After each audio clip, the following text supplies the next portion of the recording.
ध्यान दें, यह इस कहानी श्रव्य का दूसरा भाग है। अनुक्रम बिगड़ने से बचने के लिए और भाग 1 का लिंक प्राप्त करने के लिए कृपया इस वीडियो का विवरण देखें। कहानी जारी है। वह उस क्षण घबरा गया और घर की ओर जितनी तेजी से भाग सकता था भागा। उसने अपने पिता और साया से सब कुछ कहा। उसकी चिंता देखकर साया ने उससे कहा कि जो कुछ उसने देखा वह सच था और वह इसे बचपन से जानती थी। और इससे डरने की कोई बात नहीं है। निशांत इस बात से हैरान था। उसने कहा कि वह उस भेड़िए के बारे में और जानना चाहता है। साया ने कहा कि वो भेड़िया असली और हानिरहित है। लेकिन निशांत ने पूछा कैसे? साया ने कहा असल में यह जंगली भेड़िया नहीं है, वह एक कुत्ता है। उसका नाम विराट रखा गया और वह बहुत ही बड़ा है। उसने कहा कि वह एक ऐसे कुत्ते की कल्पना कर सकता है जो इतने बड़े जबड़े के साथ एक अल्फा हाथी के आकार का 3 गुना हो। और जो एक आदमी को आसानी से निगल सकता है जब वह अपना मुंह चौड़ा खोलता है। निशांत कुत्ते के गुणों से घबरा गया था। वह कांप गया और इस जानवर को एक बार देखने की मांग करने लगा। साया ने कहा ठीक है, रात आने का इंतजार करो, मैं तुम्हें दिखाती हूँ। साया ने वही किया जो उसने कहा। उसने रात में उसका नाम चिल्लाया। विराट ने खुद को जंगल से धीरे धीरे दिखाया और विराट को देखकर निशांत डर गया। विराट की प्रवृत्ति ने निशांत में कुछ नकारात्मक पाया और एक ही बार में भौंकना शुरू कर दिया। वह उसके भौंक से भयभीत हो गया क्योंकि वह बहुत शक्तिशाली था। पिता तपन सिंह और साया के कहने के बाद भी वह घर के अंदर भागा। साया ने निशांत से कहा सब ठीक है, विराट उसे नुकसान नहीं पहुंचाएगा। निशांत ने अपने पिता से कहा कि इतना बड़ा कुत्ता होना कोई सामान्य बात नहीं है, और उसने कभी भी ऐसी किसी नस्ल के बारे में नहीं सुना जो इतना विशाल आकार में बड़ा हो। साया ने उससे कहा कि जो कुछ भी है, उसके बारे में बाहरी दुनिया में बात मत करो क्योंकि यह विराट के लिए खतरनाक होगा। निशांत ने आश्वासन दिया कि वह विराट के बारे में किसी के सामने एक भी शब्द नहीं बोलेगा। उसने कहा कि इस तरह की सुंदरता को देखना एक महान वैज्ञानिक चमत्कार है। लेकिन उस रात कुत्ते के बारे में निशांत के दिमाग में एक ख्याल आया।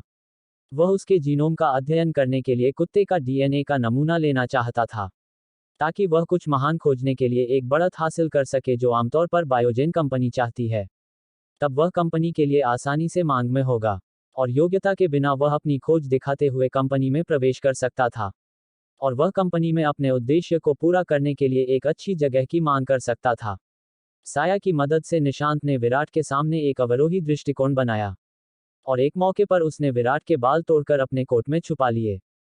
फिर उसने अपने सहयोगी के साथ मिलने के लिए शहर जाने का बहाना बनाया और उन्हें आश्वासन दिया कि वो किसी से भी विराट के बारे में बात नहीं करेगा, यहां तक उसकी मां मधु से भी नहीं। इसके बाद वो सीधे बायोजेन अनुसंधान केंद्र गया, जो हिमाचल पर्वत में साया के घर से ज्यादा दूर नहीं था, और उसने एक विशाल कुत्ते के बालों का नमूना सौंपने की पेशकश की, और कंपनी के निदेशक और अनुसंधान वैज्ञानिक डॉक्टर नोलन से बात करने की मांग की, जो उस समय यूएसए में थे। उस समय फैसिलिटी के लोगों ने डॉक्टर नोलन से संपर्क किया और उन्हें निशांत के बारे में बताया, जिसने एक विशाल कुत्ते की खोज की है, जो उनकी रुचियों को पूरा करेगा। शोध केंद्र में निशांत की पेशकश के बाद दूसरे दिन डॉक्टर नोलैंड अपने निजी जेट के साथ आया, क्योंकि दशकों से इन सब के पीछे वही था। डॉक्टर नोलैंड ने कुत्ते के बारे में निशांत के साथ अच्छी बातचीत की, कि वह कैसा दिखता है और कुत्ता कितना विशाल है। निशांत ने डॉक्टर नोलैंड को विराट के बारे में विस्तार से सब कुछ बताया। इसके बाद निशांत ने विराट के बालों का नमूना डॉक्टर नोलैंड को सौंप दिया और कंपनी में एक विशेष पद की मांग की। एक जीनोम परीक्षण किया गया और परीक्षण का परिणाम सकारात्मक था। यह जीन और कोई नहीं बल्कि वही संवर्धित स्ट्रेच जीन था, जिसे आनुवंशिक रूप से डॉक्टर नोलैंड ने दशकों पहले कुछ भारतीय वैज्ञानिकों की मदद से विभिन्न कुत्तों पर बहुत सारे परीक्षणों के बाद बनाया था। केवल विराट ही इंजेक्शन लगाने के बाद अपनी कोशिकाओं की उत्परिवर्तन प्रक्रिया के दौरान जीवित रहा। प्राथमिक जीनोम सीरम के परीक्षण में उसके पूरे परिवार की बलि दे दी गई क्योंकि कोई भी कोशिका उत्परिवर्तन प्रक्रिया में नहीं बच पाया था।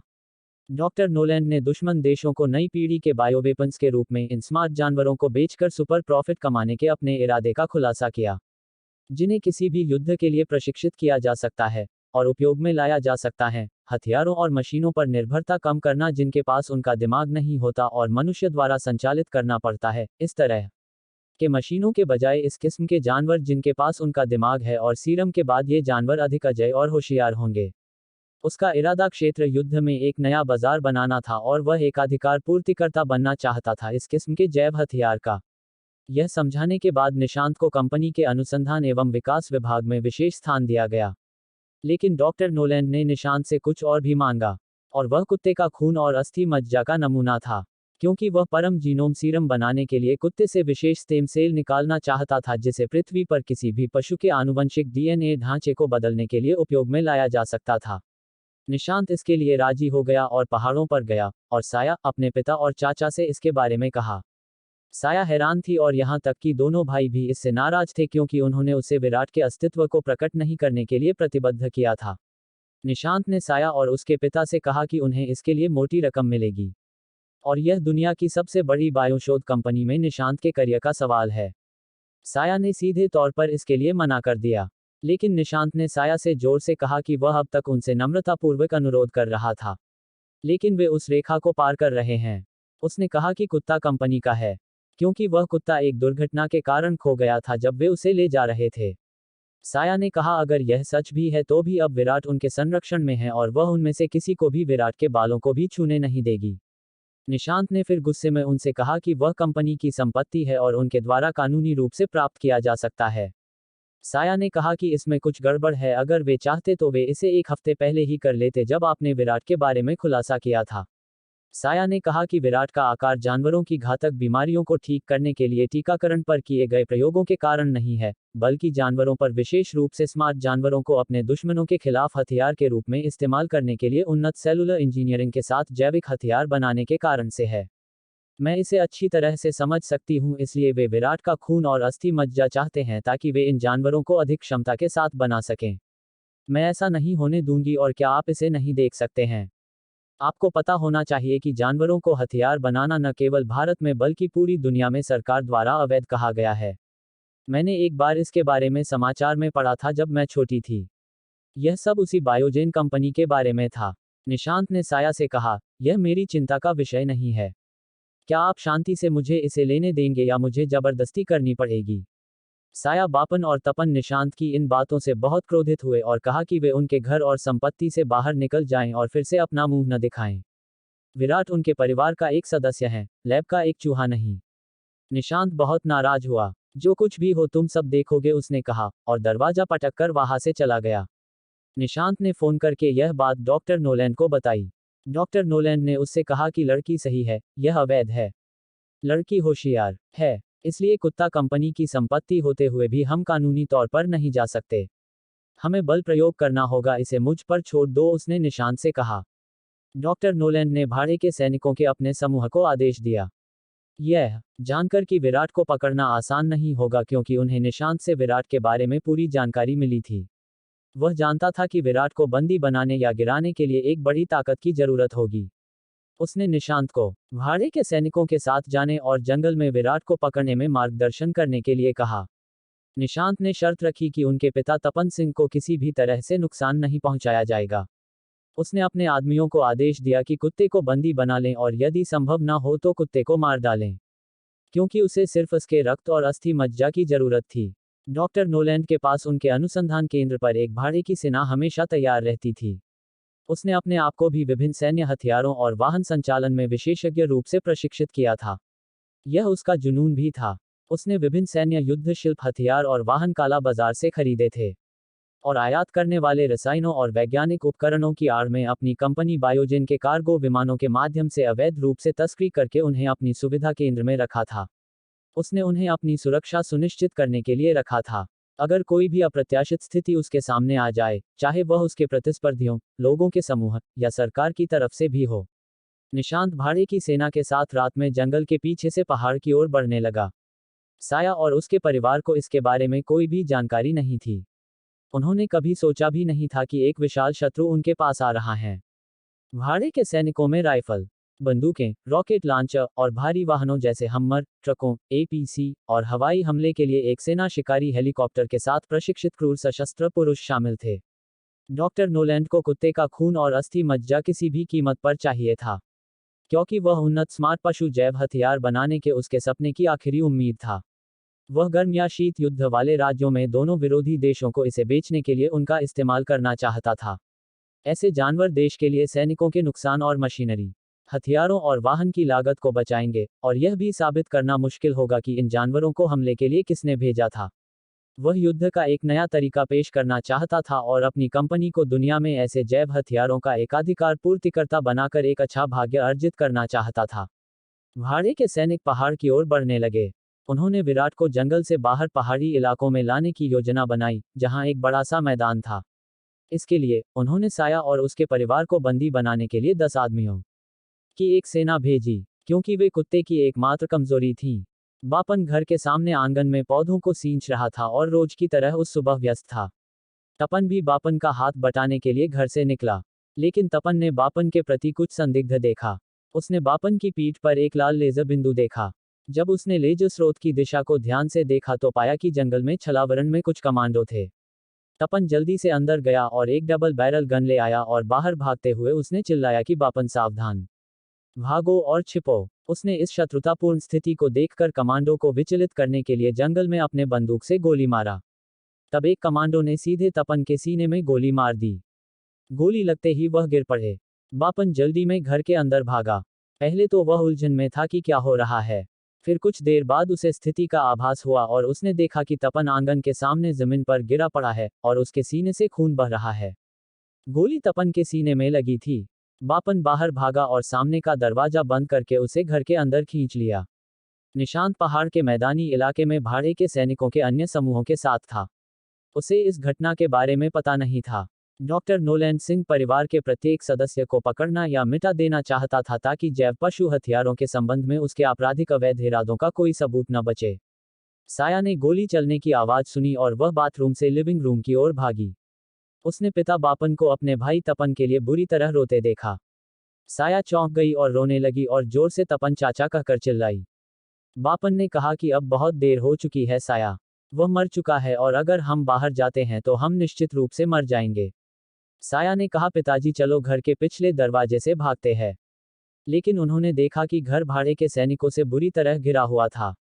घर में एक और बंदूक उपलब्ध थी। साया ने कहा कि मैं कुछ समय इन्हें रोकती हूँ। पिताजी आप तहखाने के क्षेत्र में छिप जाए जहां हम अनाज जमा करते हैं। बापन ने कहा नहीं यह खतरनाक है, मुझे तुम्हारी मदद करने दो। उन्होंने मेरे भाई को मार डाला और मैं उन्हें नहीं छोड़ूंगा। साया ने कहा कि मुझे बाहर जाकर दौड़ना है ताकि उनका ध्यान मेरी ओर आकर्षित हो। अगर हम घर में रहते हैं तो हम निश्चित रूप से मारे जाएंगे। उसने कहा छुप जाओ पापा, मेरी चिंता मत करो। वे हमसे ज्यादा विराट को चाहते हैं। ये कमांडो बायोजेन के हैं और वे यहाँ विराट को लेने आए हैं। पहाड़ के नीचे जंगल में उसकी छिपी हुई गुफा में से विराट ने साया के घर की ओर गोलियों की आवाज सुनी और वह साया के घर की ओर दौड़ा। साया को विराट की क्षमताओं का पता था और उसने उसके पिता से कहा विराट जल्द ही यहाँ आएगा, वह हमारे लिए निश्चित रूप से रास्ता साफ करेगा। कमांडो घर की ओर बढ़ने लगे। साया ने अपना गियर तैयार करना शुरू कर दिया जो वह शिकार के समय पहनती थी। उसके पास एक डबल बैरल राइफल, कुछ गोलियां और एक धनुष के साथ तीरों का एक सेट था। उसके पास सेना का चाकू भी था जो उसके पिता का था। उसने अपने घर के पीछे की खिड़की से कमांडो पर जवाबी फायरिंग शुरू कर दी, लेकिन वहां उसे पिन किया गया और वह बुरी तरह वहां फंस गई। पिता बापन साया के निर्देशानुसार तहखाने में छिपे हुए थे। हालांकि लड़ाई के लिए गोलियां काफी नहीं थीं, लेकिन साया कुछ गोली मारने और कुछ गोली बचाने में कामयाब रही। साया ने जंगल से दूर एक दहाड़ सुना। वह जानती थी कि यह कोई और नहीं बल्कि विराट है। वह जोर की आवाज के साथ विराट के लिए चिल्लाई। विराट ने गुस्से से प्रवेश किया और अपने धक्का मुक्की से कमांडोज को मारना शुरू कर दिया। उसने एक कमांडो को धक्का दिया और एक को खींच लिया और अपने विशाल शक्तिशाली शरीर के साथ उसे हवा में उड़ा दिया। उसने घर के आसपास के सभी क्षेत्रों में उन सभी को मार दिया और इस प्रक्रिया में पास के बगीचे और पेड़ों को भी नष्ट कर दिया। यह सब होने के बाद जब विराट ने तपन की लाश देखी तो वह रोने लगा और तपन के लिए विलाप करने लगा। तपन की मौत पर साया और बापन सिंह दोनों रो पड़े। सेना पहाड़ी क्षेत्र को जंगल के नीचे से घेर रही थी जहां गांव ज्यादा दूर नहीं था। बापन को घर के तहखाने में रहने के लिए निर्देशित किया गया था जब तक कि सब कुछ सामान्य नहीं हो जाता। साया ने कहा पापा मुझे देखने दो कि क्या पहाड़ के नीचे और भी कमांडो हैं। उसे संदेह था कि पहाड़ के नीचे और जंगल के मैदानी इलाकों में और अधिक कमांडो हो सकते हैं। वे तब तक नीचे नहीं जा सकते जब तक मैदान साफ नहीं होता। साया विराट की पीठ पर चढ़ गई और उसे पहाड़ पर जंगल के नीचे ले गई। विराट पहाड़ के नीचे अपनी शीर्ष गति से दौड़ रहा था। अचानक अपने वाहनों के साथ वहां छिपे कमांडोज ने विराट और साया पर हमला करना शुरू कर दिया। गोलीबारी बहुत तीव्र थी, इसलिए साया ने विराट को वहां से पीछे हटने की सलाह दी क्योंकि वहां उनके लिए कोई आवरण नहीं था और उनके लिए कोई कवर भी नहीं था। साया ने घाटी को पार करके घने जंगल में लड़ाई लड़ने का विचार किया। साया ने विराट का रास्ता बदल दिया और कमांडोज को विराट की ओर आने के लिए मजबूर किया। वह जानती थी कि घने जंगलों में वाहन ज्यादा नुकसान नहीं कर सकते। साया को वहां गुफा की भूल भुलैया के बारे में भी पता था जहां उसका सामना पहले बार पैंथस से हुआ था। साया न केवल स्थिति से बचना चाहती थी बल्कि अपने चाचा की मौत का बदला भी लेना चाहती थी। निशांत एपीसी में साया को विराट पर सवार हुए देख रहा था। जब कमांडो उस पर हमला कर रहे थे तब उसके मन में कुछ समय के लिए उसके प्रति दया की भावना जागी। लेकिन वह अपने लक्ष्य और साया के प्रति ईर्ष्या में इतना अंधा हो गया था कि उसने अपनी मानसिकता बदली और सैनिकों से कहा कि साया शिकार में अच्छी तरह से प्रशिक्षित है। वह जंगल के हर इंच को अच्छी तरह से जानती है। उसे पकड़ना और मारना कठिन होगा। और वह साया के सामने अपनी प्रोफाइल को अज्ञात रखना चाहता था। साया इस बार विराट पर सवार होकर घाटी की ओर घाटी के मैदानी क्षेत्र से नीचे उतरी जो आंशिक रूप से जंगल और आंशिक रूप से मैदानी था। 4 हम्मर और एक एपीसी के बाद 2 ट्रक साया और विराट का पीछा करने लगे। वाहनों के लिए भी विराट की रफ्तार का पीछा करना मुश्किल था। जैसे ही वे जंगल की ओर बढ़ रहे थे कुछ कमांडो ने अपने आरपीजी के साथ विराट की ओर गोले दागे। विराट ने अपनी लंबी दूरी की सुनने की क्षमता के साथ आरपीजी हमलों को चकमा देते हुए हवा में कूद गया। वे मशीनगनों और राइफलों से विराट पर फायरिंग कर रहे थे। विराट की सख्त और घनी खाल के कारण विराट को इस किस्म की गोलियों से गिराना इतना आसान नहीं था। लेकिन फिर भी इन गोलियों ने सामान्य क्षति तो पहुंचाई। यह क्षति की मात्रा के अनुसार उसकी त्वचा को थोड़ा थोड़ा करके छेदने लगे। इन खरोंचों से विराट का थोड़ा खून बहने लगा। युद्ध ने साया को भी गंदा कर दिया। सौभाग्य से उसे अभी तक गोली नहीं लगी थी। विराट ने साया पर सभी हमलों का सामना खुद ही किया और उन्हें चकमा दिया। वह उसके घने बालों वाले भारी शरीर पर सुरक्षित थी और विराट के बड़े शरीर पर छिपकर उसे मार्गदर्शन दे रही थी। अब 2 हम्मर साथ साथ विराट की तरफ आ गए। उन्होंने दोनों ओर से राइफलों से फायरिंग शुरू कर दी। विराट ने एक खूबसूरत पैंतरेबाजी के साथ हवा में छलांग लगा दी और अपने शक्तिशाली जबड़े से एक हम्मर को पकड़ लिया और उसे मोड़कर पहले शीशे को तोड़ते हुए दूसरे हम्मर पर फेंका और दोनों को नीचे गिरा दिया और दूसरे 2 हम्मर पर कूदकर दोनों पर स्केटिंग करते हुए अंततः उन्हें पीछे की ओर धकेल दिया। विराट आंशिक रूप से जंगल से घाटी की ओर पहुंचा। अब कमांडो के केवल 2 ट्रक और एक एपीसी जिसमें निशांत था उनका पीछा कर रहे थे।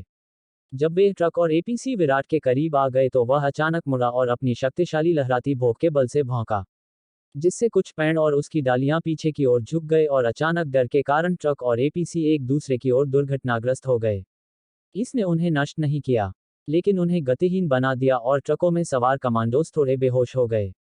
एपीसी में कमांडो ने एपीसी की हैवी कैलिबर चेन गन से फायरिंग की। विराट इस बार बुरी तरह से घायल हो रहा था क्योंकि गोलियों का कैलिबर अधिक था और यह एक करीबी मुकाबला बन गया था और उस जगह के दूसरी तरफ घने पेड़ों के होने से विराट वहां फंस गया था। विराट इस बात से बहुत नाराज हो गया। गोली लगने से पेड़ की छाल में बड़े बड़े छेद हो गए थे और फायरिंग के दौरान कुछ पेड़ बुरी तरह टूट गए थे जबकि विराट पेड़ों में छिपने और शत्रुओं के गोलियों से बचने की कोशिश कर रहा था। साया ने विराट को आदेश दिया कि वे दौड़े और सीधे हमला करें क्योंकि उनके पास अब बचने के लिए कोई जगह नहीं थी। यह एक डेड एंड एरिया था जहां विराट के चलने के लिए जंगल बहुत घना था। विराट एपीसी की तरफ भागा। विराट ने गोलियों के कुछ हिट लिए और साया भी विराट के घने बालों पर छुपकर गोलियों से बच रही थी पर एक गोली उनके हाथ को खरोंचते हुए निकल गई। वह अपनी पकड़ खो बैठी और गिरने लगी, लेकिन विराट ने अपने सिर के साथ उसे बैलेंस किया और साया को अपनी रीढ़ पर चढ़ा दिया। विराट ने अपने पंजे के एक वार से चेन गन को नष्ट कर दिया और एपीसी के सामने के कांच के हिस्से को नुकसान पहुंचाया। विराट ने एपीसी की छत को काटा और फाड़ दिया। उसमें 2 सिपाही और निशांत थे। एपीसी में लोगों को नष्ट करने के लिए विराट अपने पंजे से वार करने वाला था, लेकिन साया ने एपीसी में निशांत की मौजूदगी को पकड़ लिया और नहीं विराट कहकर चिल्लाया। साया की आवाज सुनते ही विराट ने मौके पर ही अपने पंजों का वार बंद कर दिया और धीरे से अपना पंजा नीचे कर दिया। विराट ने साया की भावनाओं को समझा, लेकिन निशांत पर गुस्से के कारण जोर से घुर्राकर निशांत और 2 कमांडो को भगा दिया। वे एपीसी से बाहर भाग गए। विराट ने 2 कमांडो को अपनी पूंछ से मारा जो अपनी जान बचाने के लिए निशांत के पीछे भाग रहे थे। निशांत डर के मारे जंगल के पेड़ों के बीच से भाग गया। साया और विराट ने उसे बहुत गुस्से से देखा। 2 ट्रकों पर बेहोश कमांडोज जो एक दूसरे के बीच दुर्घटनाग्रस्त हो गए थे अब होश में आ गए और विराट और साया का पीछा करने लगे। वे उस घाटी को पार कर गए जहां घने जंगल थे और अंत में गुफा के चक्रव्यूह में पहुंचे। साया और विराट गुफा के अंदर भाग गए और साया की योजना और मार्गदर्शन के अनुसार वहां फैल गए ताकि वे गुफा में कमांडोज को चकमा दे सकें। क्योंकि साया के पास हथियारों की कमी थी और वहां उनके लिए छिपने और चुपके से कमांडो को मारने के लिए बहुत सारे स्थान थे। साया और विराट पहले ही गुफा की खोज कर चुके थे और वे लगभग सभी शॉर्टकट और उद्घाटन जानते थे। कमांडोज से भरे 2 ट्रक उनका पीछा कर रहे थे, जिसमें 20 आदमी थे। गुफा के खुलने के एक रास्ते में 10 आदमी विराट के पीछे पीछे गए और बाकी 10 लोग दूसरी गुफा के उद्घाटन में साया के पीछे पीछे गए। गुफा एक विशाल भूल भुलैया था। साया ने उन्हें एक एक करके अपने बाणों से मारना शुरू कर दिया और चुपके से कई कमांडोज को मार डाला, किसी अन्य कमांडो के नजर में आए बिना। उसने राइफल का इस्तेमाल नहीं किया क्योंकि इससे उसकी स्थिति का पता चल जाएगा, और साथ ही उसके बारूद के बैग में केवल 5 गोलियां बची थीं। उसने बारूद के संरक्षण के बारे में सोचा। कमांडोस विराट पर ऑटोमेटिक असॉल्ट राइफलों का इस्तेमाल कर रहे थे। कमांडोस ने गुफा के चक्रव्यूह में उसका पीछा किया। गुफा के भूल भुलैया में एक विशाल लेकिन बंद क्षेत्र में विराट मुड़ा और एक बड़ी आवाज के साथ भौंका। उस भौंक की गूंज से कुछ कमांडोस बेहोश हो गए और गिर पड़े। उनमें से कुछ कमांडोस विपरीत दिशा में भागने लगे। साया ने पैंथर के पंजे के निशान को जमीन पर देखा और अनुमान लगाया कि इस गुहा क्षेत्र में पैंथर की मांद है। साया ने कमांडोस को उसका पीछा करने के लिए मजबूर किया और उन्हें सीधे पैंथर की मांद के तरफ ले गई। 5 लोगों ने साया का पीछा किया। उसने एक आवाज की जिससे पैंथर सतर्क हो गया और वह अपनी मांद से बाहर आ गया। साया ने उसकी आंखों में देखा और फिर से चिल्लाई और भागी। पैंथर भी दहाड़ा और साया का पीछा किया। वह कोई और नहीं बल्कि वही पैंथर था जिसने उस पर पहले हमला किया था और उसका भाई विराट से उस लड़ाई में मारा गया था। वह उस पर क्रोधित था क्योंकि उसने उसे अपने भाई की मृत्यु की याद दिला दी और जोर से उसके पीछे भागा। साया कमांडोस की ओर दौड़ी और कमांडोस ने उसे देखा। उन्होंने उसकी ओर फायरिंग की। साया गुफा की दीवार पर एक संकरी दरार की ओर भागी। पैंथर कमांडोस के सामने आ गया और उन्हें शत्रु समझकर उसने पहले 2 कमांडोस पर हमला किया और उन्हें वही मार डाला। अन्य 3 कमांडोस ने राइफल से पैंथर पर सामूहिक फायरिंग कर उसे मार गिराया। पैंथर की मौके पर ही मौत हो गई क्योंकि एक गोली सीधे उसकी खोपड़ी में लगी। विराट ने गुफा क्षेत्र के सभी कमांडोस को अपने पंजों से मारा और अपनी पूंछ के वार से उन पर हमला किया। साया गुफा के भूल भुलैया प्रणाली से बाहर आकर उसके एक चट्टान पर पहुंच गई। तीनों कमांडोस ने साया का पीछा किया और तीनों ने उसे 3 तरफ से घेर लिया। साया ने विराट को पुकारा लेकिन विराट कहीं भी दिखाई नहीं दे रहा था।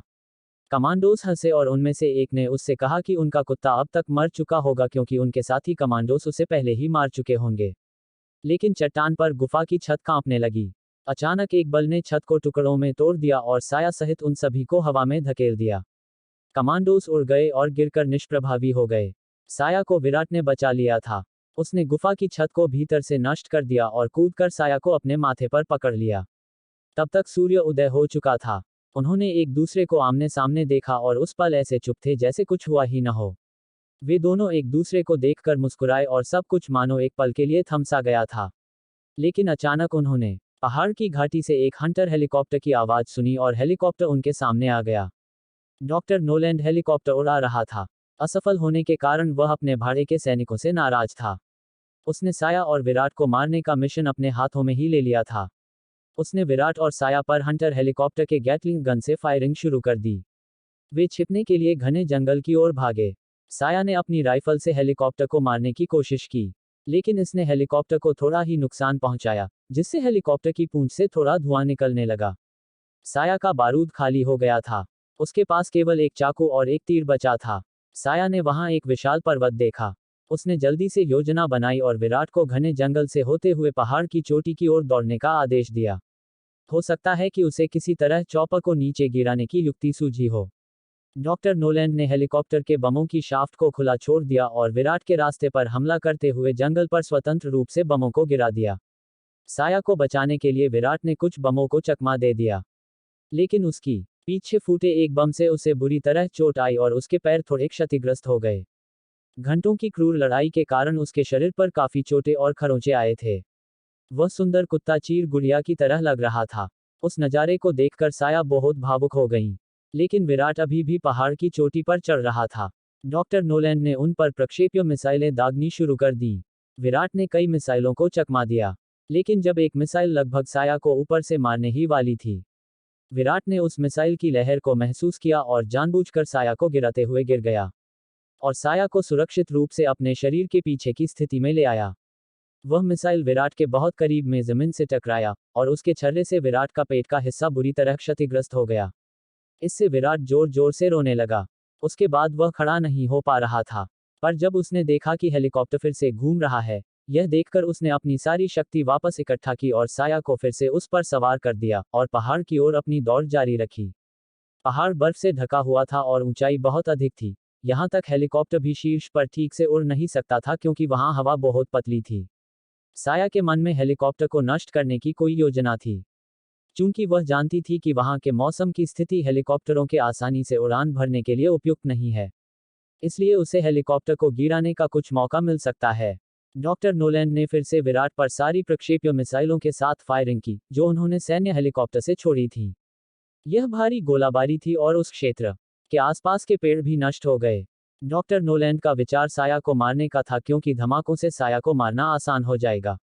यदि साया को मार दिया जाता है तो कुत्ते को पता नहीं होगा कि आगे क्या करना है क्योंकि उसे आज्ञा देने वाला कोई नहीं होगा। विराट ने कुछ मिसाइलों को सफलतापूर्वक चकमा दे दिया, लेकिन मिसाइल विस्फोटों की आवृत्ति एक बिंदु पर बहुत घातक रूप से बढ़ी। उसने साया को फिर से अपनी पीठ से गिरा दिया और उसे अपने विशाल शरीर से ढक दिया। प्रक्षेप्य मिसाइलों ने आसपास बेतरतीब ढंग से विस्फोट किया और वहां काफी धुआं हुआ। डॉक्टर नोलैंड ने हेलीकॉप्टर को धुएं वाले क्षेत्र से आगे बढ़ाया और वापस मुड़कर उस पर्वत शिखर के सामने लाया। अचानक धुएं से विराट निकला और वह पहाड़ की चोटी से हेलीकॉप्टर की तरफ दौड़ा। डॉक्टर नोलैंड ने सोचा कि साया उस घातक हमले से मर चुकी होगी क्योंकि उसने देखा कि विराट की पीठ खाली थी और साया गायब थी। उसने सैन्य हेलीकॉप्टर की गैटलिंग गन से विराट पर फायरिंग शुरू कर दी। यह गोलियां विराट को बहुत बुरी तरह लगी क्योंकि यह बंदूक शक्तिशाली कैलिबर की थी। क्योंकि पहले ही बारूद का इस्तेमाल किया गया था, पैक पर बहुत ही कम गोलियां बची थी और थोड़ी सी फायरिंग के बाद ही बारूद खाली हो गया था। दौड़ती हुई गति लेते हुए विराट पहाड़ की चोटी से चौपर की तरफ कूद गया। चूंकि वह बीच हवा में था और मिसाइल विस्फोट के कारण उसका पैर क्षतिग्रस्त हो गया था, वह इतनी दूर तक ऊंची छलांग नहीं लगा पाया कि हेलीकॉप्टर को पकड़ सके। डॉक्टर नोलैंड ने इसका अनुमान लगाया और विराट पर हंसे, लेकिन बीच हवा में ही विराट ने अपना मुंह चौड़ा खोल दिया और उसके अंदर से साया निकली और आखिरी बचे तीर से हेलीकॉप्टर पर निशाना साधा। उस नज़ारे को देखकर डॉक्टर नोलैंड चौंक गए और फिर साया ने चिल्लाकर सीधे डॉक्टर नोलैंड पर तीर चला दिया। विंडशील्ड को आर पार कर तीर डॉक्टर नोलैंड के गले में लग गया। वहां उसका बुरी तरह से खून बहने लगा। वह चिल्लाया और दर्द से संघर्ष करने की कोशिश की। वह उस हेलीकॉप्टर को संभालने में असमर्थ हो गया। हेलीकॉप्टर आसमान से गिरा और हवा में अलग अलग तरह की मूवमेंट कर पहाड़ से नीचे गिर गया। इस बीच विराट ने अपना मुंह बंद कर लिया और उस पहाड़ से नीचे गिरा और रास्ते में कई पेड़ और बड़े पत्थरों से टकराया और हेलीकॉप्टर दुर्घटना स्थल से थोड़ी ही दूर आकर रुक गया। बहुत कम होश में विराट ने धीरे से अपना मुंह खोला। साया उसके मुंह से निकली। इस बार विराट अपना सिर उठाने की कोशिश कर रहा था और दर्द से रो रहा था। साया ने विराट से कहा, प्लीज उठ जाओ। अचानक उसके मुंह से खून की उल्टी होने लगी। इस बार उच्च गिरावट के कारण यह घातक आंतरिक क्षति थी और वह पहले से ही अपने शरीर पर बहुत से जगहों पर चोट खाया हुआ था, जो उसकी त्वरित उपचार क्षमताओं के बाद भी जल्दी से ठीक होने में असमर्थ थी। इस गिरावट ने उसे ऐसी घातक आंतरिक क्षति पहुंचाई थी जो उसे मारने के लिए काफी थी। साया ने यह स्वीकार कर लिया कि वह जल्द ही मर जाएगा। अपने और विराट के अतीत की सभी यादें साया की आंखों के सामने आने लगी। विराट की आंखों के सामने धीरे धीरे अंधेरा छाने लगा। वह वहां स्थिर था और कुछ भी प्रतिक्रिया नहीं कर रहा था, लेकिन साया को ही अपने मृत्यु आने तक घूर रहा था। शरीर छोड़ने के बाद भी उसकी आंखें बंद नहीं हुई, लेकिन साया को ही घूरती रही। उसी क्षण वह चौंक गई और रोने लगी। उसने विराट की आंखें बंद कर ली और रोते हुए जोर से विराट कहकर चिल्लाई। गहरे दर्द और आघात में वह वहां ही बेहोश हो गई। कुछ स्थानीय पुलिस और ग्रामीणों के साथ उसके पिता बापन सिंह दुर्घटनास्थल पर दौड़ते हुए आए, जहां भारी धुआं छाया था। उसने देखा कि विराट का शरीर बर्फीले पहाड़ पर पड़ा है, जिसमें कई घातक चोटें हैं। उसके लिए उसने वहां शोक मनाया। वह उत्सुकता से साया की तलाश कर रहा था और आखिरकार उसे विराट के सर पर पड़ा पाया। विराट को देखते ही गांव वाले और स्थानीय पुलिसकर्मी हैरान और डर गए थे, क्योंकि उन्होंने कभी ऐसे कुत्ते की कल्पना भी नहीं की थी जो इतना विशाल हो सकता है। बापन और ग्रामीणों ने स्थानीय पुलिस के साथ साया को उठा लिया और पहाड़ से नीचे उतारकर एम्बुलेंस में ले आए और उसे अस्पताल ले गए। लड़ाई के बाद हुए नुकसान और एक मरे हुए अद्भुत विशालकाय कुत्ते को देखकर वहां हर कोई हैरान रह गया। विराट ने अपने सबसे प्यारे साया के लिए अपना जीवन बलिदान करते हुए और एक जानवर द्वारा एक इंसान के लिए वफादारी, साहस और प्यार की मिसाल कायम करते हुए इस दुनिया को छोड़ दिया। लोगों के उस जगह से चले जाने के बाद निशांत वहां छिप कर आया। स्थानीय पुलिस द्वारा इलाके को सील करने से पहले वह विराट का खून और अस्थि मज्जा के नमूने निकालना चाहता था। डॉक्टर नोलैंड द्वारा बायोजेन प्रयोगशाला में उपलब्ध कराए गए एक विशाल चूषण उपकरण के साथ निशांत ने विराट के रक्त और अस्थि मज्जा के नमूने उसके मृत शरीर के रीढ़ की हड्डी के क्षेत्र से निकाले। निशांत फिर उस क्षेत्र से पीछे हट गया जहां विराट मर गया था और दुर्घटनाग्रस्त हेलीकॉप्टर में डॉक्टर नोलैंड की मौत के लिए दया महसूस की। जैसे ही निशांत पहाड़ से नीचे आ रहा था, दो ग्रामीणों ने उसे देखा और उसे निशांत बाबू कहकर बुलाया। उसे डर था कि क्या लकड़हारे उसके विश्वासघात के बारे में जानते हैं, लेकिन उनमें से एक कहने लगा कि निशांत बाबू, आप कहां से आ रहे हैं? क्या आप जानते हैं कि कमांडो हमले में आपके पिता की मृत्यु हो गई है और आपकी मां यह सुनकर बेहोश हो गई और वह बहुत सदमे में है। कृपया बापन बाबू के घर जाओ और अपनी मां से मिलो। आपके पिता का शव भी वही है। वे चाहते हैं कि आप उनका अंतिम संस्कार करें। निशांत यह सब सुनकर चौंक गया और अपराध बोध से रोने लगा। उसने मन ही मन सोचा कि उसके इस मिशन ने उसके पास जो भी सबसे कीमती था उसे हमेशा के लिए ले लिया है। परिवार वह सब कुछ था जो उसके जीवन में था। उसका उद्देश्य एक विनाशकारी शक्ति का था। वह अब अपने परिवार का सामना भी नहीं कर सकता था। उसने अपने हाथों से वह सब कुछ नष्ट कर दिया जिसे प्रेम कहा जाता है। वह अपराधबोध और क्रोध से भर गया और उसने विराट के खून और अस्थि मज्जा से लदी हुई डिवाइस को बर्फीले पहाड़ के नीचे फेंक दिया और रोते रोते वहां से चल दिया। उसने फैसला किया कि उसके बाद फिर कभी अपने परिवार का सामना नहीं कर पाएगा, इस डर से कि साया ने सच का खुलासा कर दिया होगा। लेकिन वास्तव में उसे अपनी मौसी और पिता की अधिक परवाह थी और वह कभी नहीं चाहती थी कि उन्हें अधिक पीड़ा हो, क्योंकि उन्होंने काफी कष्ट सहा है। उसके बाद निशांत का कोई पता नहीं चला। कुछ दिनों के बाद साया फिर उसी जगह गई जहां विराट की मौत हुई थी। विराट के शरीर का अंतिम संस्कार किया गया और उसकी राख को उसके पिता ने पहाड़ों पर फैला दिया। वह नहीं चाहते थे कि साया विराट के मृत शरीर के जलने और आग में लुप्त होने के इस दर्दनाक अनुभव को देखे, जिसे उसने बचपन से ही इतने प्यार और देखभाल के साथ पाला था। उस पर्वत पर खड़े होकर साया अभी भी पहाड़ की धुंध और बर्फ में विराट को देख सकती है। उस जानवर के लिए अपने मालिक के प्रति पूर्ण निष्ठा के साथ युद्ध लड़ने के लिए प्रार्थना। मौत के करीब होने के बाद भी उसने अपनी जान की परवाह नहीं की। उसने सम्मान के साथ अपनी मृत्यु का सामना किया। उसने अंत तक अपने मालिक के प्रति अत्यधिक वफादारी दिखाई। विराट की कहानी उस अद्वितीय बंधन को दर्शाती है जो एक इंसान और एक जानवर के बीच बन सकता है।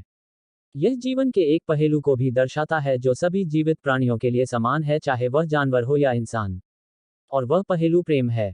थोड़ी देर बाद साया ने दुखी मन से पहाड़ के उस स्थान को छोड़ दिया। पहाड़ के नीचे निशांत द्वारा फेंक दिया गया चूषण उपकरण की खोज एक शिकारी ने की, जो उस लड़ाई के बाद हथियारों और मशीनरी के अवशेषों को ढूंढने के लिए और उन्हें पैसों के लिए बेचने के लिए क्षेत्र को स्काउट कर रहा था। वह वही शिकारी था जिसने पहले पहाड़ पर एक विशाल भेड़िए के बारे में निशांत को टिप दिया था। जब उसने डिवाइस को उठाया तो इसमें बायोजेन का लोगो छपा था। उसने जिज्ञासा के साथ इसे देखा और एक लालच से भरी अभिव्यक्ति उसके चेहरे पर आई। उसने जल्दी से इसे एक जानवर के चमड़े से बने बैग में छुपाया और संदेह में अपने आसपास देखा कि कोई उसे वहां देख तो नहीं रहा है। जब उसे यकीन हुआ कि वहां कोई भी नहीं था, वह उस डिवाइस को अपने साथ ले गया। कहानी का अंत। आशा है आपको यह कहानी श्रव्य पसंद आई होगी। अगर आप इस कहानी को पढ़ना पसंद करते हैं तो आप इस कहानी को अंग्रेजी में Amazon और नोशन प्रेस पर पढ़ सकते हैं। लिंक इस वीडियो के विवरण में है। कृपया टिप्पणी करें और इस वीडियो को साझा करें। नोट: कृपया नई रिलीज के अपडेट पाने के लिए इस चैनल को सब्सक्राइब करें। सभी दर्शकों को धन्यवाद।